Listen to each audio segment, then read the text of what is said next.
welcome back, everybody. Marvelous pictures.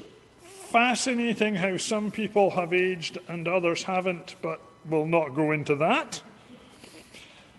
Big thank you to the tech team who make this stuff happen. Rod and Dwight and Devette are over in the background there doing the magic that they do that makes these things come together. And we really appreciate all the work they do. So, Trinity, happy 40th birthday. As good Presbyterians, we know that we cannot really celebrate anything without cake, and so we hope that you've taken the time to go and get your cheesecake or your cupcake, whatever it was that you ordered and that was delivered to you, for this is the time to share it. There's not going to be a liturgy like communion. You're just going to do this in your own time. Even John is in the kitchen making himself a cup of coffee to go with his cheesecake. So enjoy. That is if you've managed to resist the temptation to consume the items as soon as they were delivered. Paul Klein was ready to get right into his when we dropped it off at his house yesterday. And if it was the old days and we were here, Bob Sparks would have tested them all beforehand just to make sure everything was okay. You might also be interested to know that cheesecakes outweighed cupcakes by no less than 121 to 51. So there you go. Enjoy. Thought it might be good to set a little bit of context around February 1981. The Prime Minister of Canada was someone called Trudeau. Pierre Trudeau. Justin was 9. The Premier of British Columbia was Bill Bennett. The Mayor of Campbell River was Hugh Campbell. The number one song on the Billboard Top 100 was 9 to 5 by Dolly Parton, and the Knowledge Network began broadcasting in British Columbia. In early 1981, gasoline cost the equivalent of $1.38, which was how much it was in Courtenay when I was down there yesterday. Only in 1981, you got a gallon instead of a litre. Eggs were 90 cents a dozen. A postage stamp was 15 cents. The average price of a house in Campbell River was somewhere around $65,000. Now, before you say, wow, what a bargain that would have been, consider this. A 1-year closed mortgage on that home, which was all you would have dared to commit to, a 1-year closed mortgage on that home came with an interest rate of 19.75%.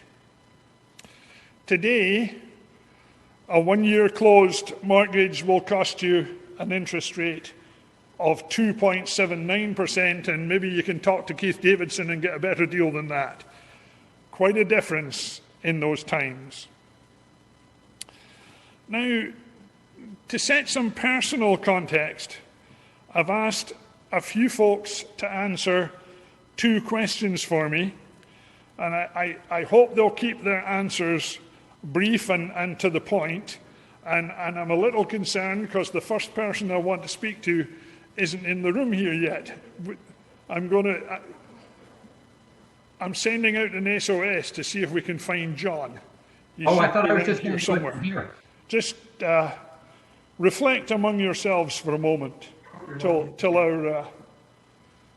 our questioner arrives, or our answer arrives.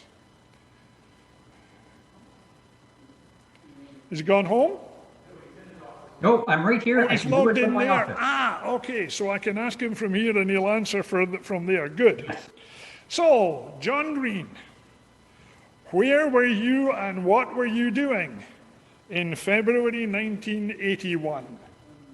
Okay, February 1981, I was 20 years old. I was working at the pulp and paper mill in Alberni.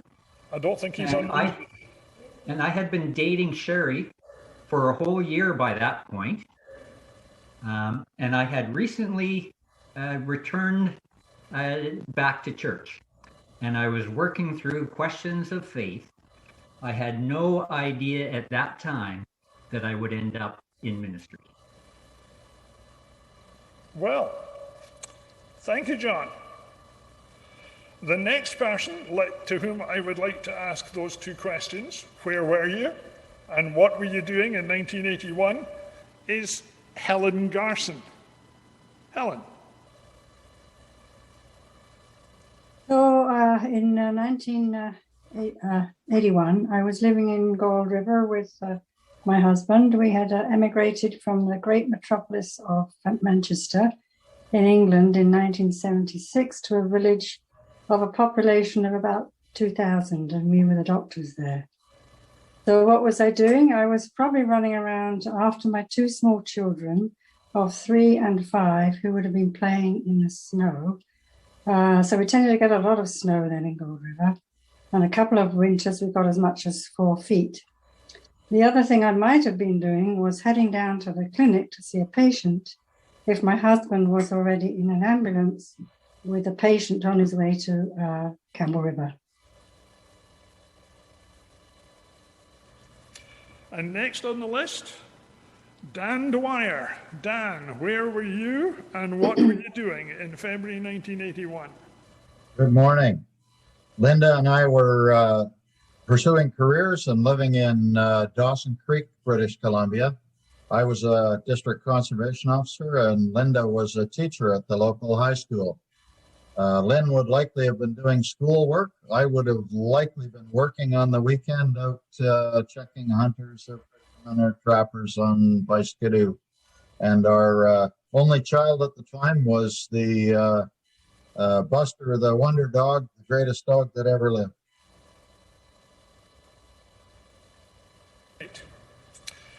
Last on my list this morning was Marissa Dry, and Marissa has found herself with another commitment to do with her medical career, but it just so happens that very handily we have her dad here to answer the questions on her behalf instead.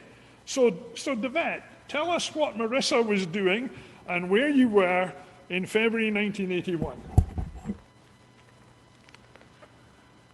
In February 1981, we were in a little town called Vereniging down in South Africa. We lived in a neighborhood called Bedworth Park. And here is a picture of Marissa and her sister driving their tricycle in the road, the dirt road in front of our home. So how old were they then? How old were they then? They were 4 years old there. Marissa was 4 years old. And that's Yolanda as well? That's Yolanda as well. How old was Yolanda? 2. Oh, right. Thank you very much. Indeed. Okay. That's great. Thank you. Thank you.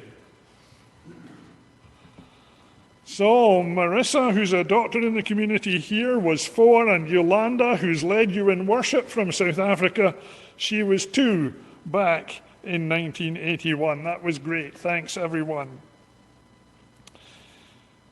In the anniversary package that you received yesterday was a copy of Building on Faith, a different style of history of the congregation, which was compiled by the committee. And I would now like to ask Sid Shook, who had a considerable hand in putting that book together, I would like to ask Sid to take a few moments to encourage you all to read Building on Faith. Sid. Happy anniversary, everyone. I am speaking on behalf of the Anniversary Committee to introduce you to the book Building on Faith. Building on Faith is Trinity's gift to the congregation. It's the 40th anniversary gift that the committee decided to give to the congregation. It is a collection of stories written by members of Trinity for members of Trinity. We asked contributors under various, in various ways and under various topics to write about why Trinity was important and special to them. We also asked them in their writing to reveal the heart and soul of Trinity. I'm very happy to say that the contributors did just great. Their writings were wonderful. Their stories were heartwarming, interesting, and enjoyable. So I want to thank the 42 writers who contributed to Building on Faith, and thank the committee who organized, edited, and planned this anniversary celebration. The teamwork of the contributors and the anniversary committee resulted in a successful publication, which we will all be able to treasure for years. The title of the book was inspired by the actual construction and renovation of Trinity over 40 years. However, much more important than the actual construction has been the story of Trinity's members building their faith and building a caring church community over 40 years. It is evident that Trinity has become a very caring community which its members cherish. The book is quite comprehensive, and I will just tell you a little bit about it. It starts with 3 founding families writing their stories in chapter 1, the beginnings. Those families are the Pattersons, the Stewarts, and the Wilsons. Another founding member, Lorna McIntosh,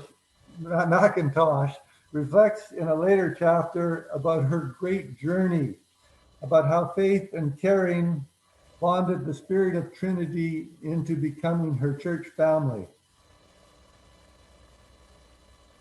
Thank you to all of the founding members, and especially the founding members who contributed to the book for starting this church and remaining vital to it 40 years later. Reverend John contributes an excellent article, an excellent story setting out the purpose and doctrine of the Presbyterian Church. There is a chapter where the ministers share, all the ministers, former ministers, share a message with us. It is evident from all the writings that Trinity members are blessed. We're blessed with good ministers throughout the entirety of 40 years. And I wish to thank those ministers for the wonderful service they have provided. There is even poetry set out in the booklet.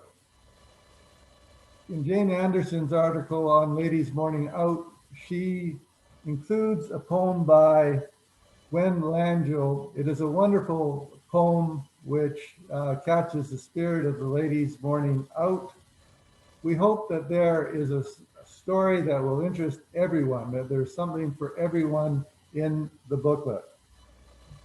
Building on Faith is an easy read. You can read it all in one sitting, or you can read it over time. You can read it in any order you wish. You can select stories and read a bit at a time.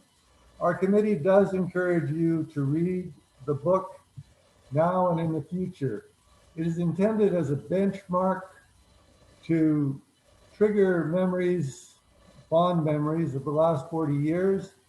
And it is also designed for you to celebrate your life with the church, your faith, and to encourage all members to build on their faith as individuals and as a caring church community. Barb and I wish to thank Trinity for becoming our place of worship. And now we get on with the celebrations. Thank you. Much indeed said. That was great. Thank you. Our guest speaker, Richard Topping. Excellent sermon on great.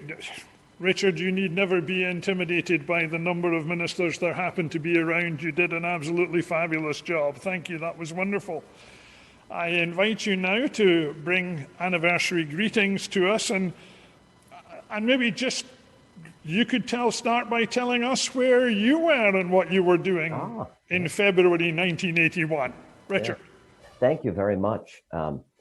About the sermon, I hope there's not questions to me this afternoon. But anyhow, like Elizabeth spoke of, in 1981, I think I'm the same age as your minister. I was 20 years old that year. I was in Bible college at that point in Chicago, and had experienced the call to ministry. So the education was underway, and those were good years in Chicago.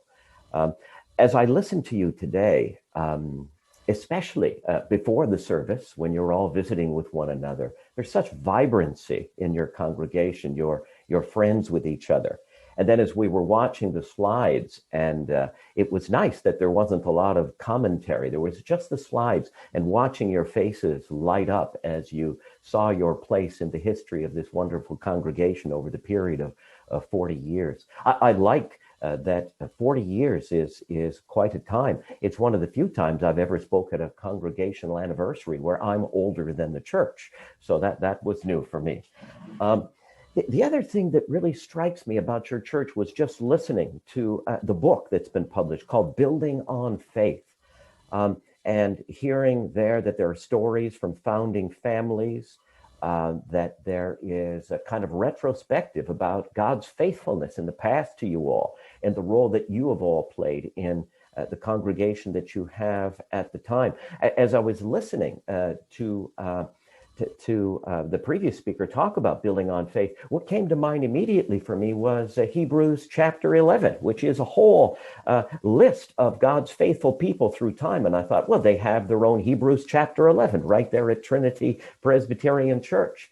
The wonderful thing about the 11th chapter of Hebrews, and this is maybe the word that I'd offer on your anniversary Sunday, is faith is the thing that everybody has in common in that chapter. It's not the thing they did, it's faith. Each person was faithful in their own time. In fact, if Abraham, instead of leaving Ur and going where God sent him, would have built an ark like Noah did, that would have actually been unfaithful, right? So faithfulness means that your wonderful story, building on faith, means that there's chapters also yet to come.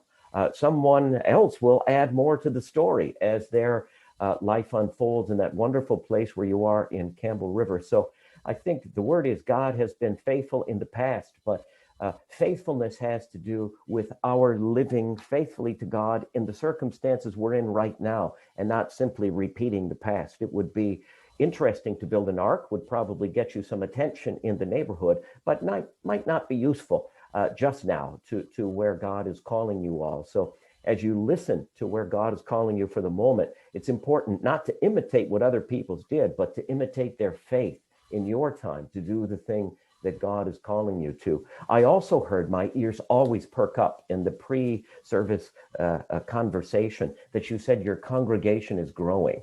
Growth is a sign of life, and that's wonderful to hear about your congregation. Where I am at the Vancouver School of Theology, even during COVID, we have the highest registration right now in the history of our school. And what's exciting about that is that God is calling young people to ministry, sometimes back to school because they missed a call earlier. And we're very excited about the prospects and the future of the church as we're trying to be faithful to this moment in the history, not only of your congregation and our denomination, but what God is doing in this wonderful world of ours. So that would be my word for you. And again, congratulations on your 40th anniversary. Wonderful news. Richard, thank you very much indeed. Thank you for being with us today, both during worship and our celebrations. We really appreciate it, and it's good to see you again. You can have an idea to start a congregation, but it takes people to commit to that idea and bring the ministry that's envisaged into reality. In your copy of Building on Faith, and also in today's bulletin, you will see a list of all of the founding families who helped to bring this congregation into being. I want now to highlight no less than 5 of those families who were there at the inception of the congregation and who are still very much involved today. To them, we owe our sincere thanks for their commitment and their dedication over the last 40 years. Now, I'm not quite sure how this technical wizardry is going to work, but they're bringing them up on screen. First, we have Martin and Sheila Yeager. Hi, guys. Martin's mum and dad signed the charter as founding members of the congregation, and Martin was, how did he put it to me, dragged along to church. Anyway, Martin and Sheila are very much part of the family still. And next we have Lorna McIntosh. What would we do without Lorna? Answers on a postcard, please, too. No, great to see you, Lorna. Thank you. And next we have Dick and Diane Patterson. Good to see you both, and thank you for your 40 years of contribution to Trinity. And they should be joined now by Gary and Edith Stewart. Gary and Edith, hi. Thank you for being around all these years. And last, but by no means least, our pianist this morning, Kay and Richard Wilson from their home. Thank you, folks, for being with us from the very beginning. And I would invite the congregation, I'm not quite sure how this works, but we're going to invite the congregation to wave to you all to say thank you. And what I would say to the congregation is this: next time you see these good people, or perhaps with a card or an email, send them your thanks for making Trinity all that it is today by being around at the very beginning. Thank you so much to our founding families represented today by those who are still with us. Thank you. Thank you. They gave me lots of time, didn't they? I'd like to take a moment to thank the members of the 40th Anniversary Committee who worked so hard to make today happen. The members of the committee are Dwight Anderson, Norma Ashcroft, Barbara Churchill, John Green, Anne Kerr, Judy Klein, and Sid and Barb Shook. And John made passing reference to this, but let me just emphasize again that you should know that the committee planned this celebration twice.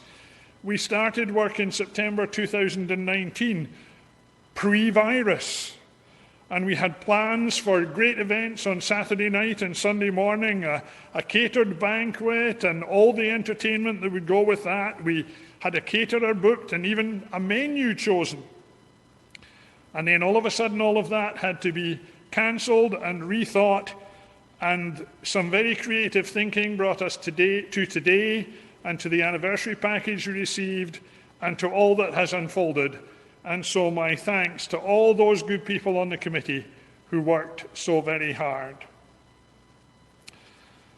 A reminder of our 40th anniversary project, which is the purchase of new communion ware, the estimated cost being around $1,500. Last week, the total was $1,250, and I know there have been some donations since. If you'd not had an opportunity to donate to this lasting reminder of this special moment, this would be the time to do so. What is it the advertisers say? You want to make sure that you don't have present disappointment and future regret. So be part of that special project, please. And let me close by saying this.